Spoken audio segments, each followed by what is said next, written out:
মেডিকেলের ফার্স্ট ইয়ারে অথবা ফার্স্ট ফেজে তোমরা কি কি বই কিনবে, কি কি বই পড়বে, আমাদের দেশে বিভিন্ন মেডিকেল কলেজে কোন কোন বইগুলো বেশি প্রচলিত, কোনগুলো টিচারদের ফেভারিট, কোনটা আমাদের কিনতে হবে, আর কোনটার পিডিএফ জোগাড় করে রাখলেই আমাদের জন্য চলবে।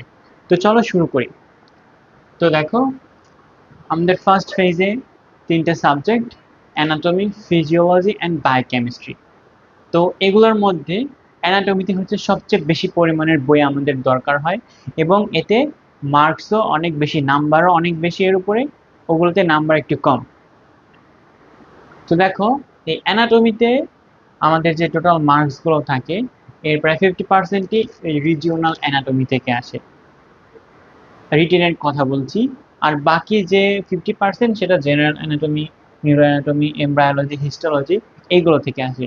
সো এজন্য আমাদের কি করতে হবে, এইটা যেমন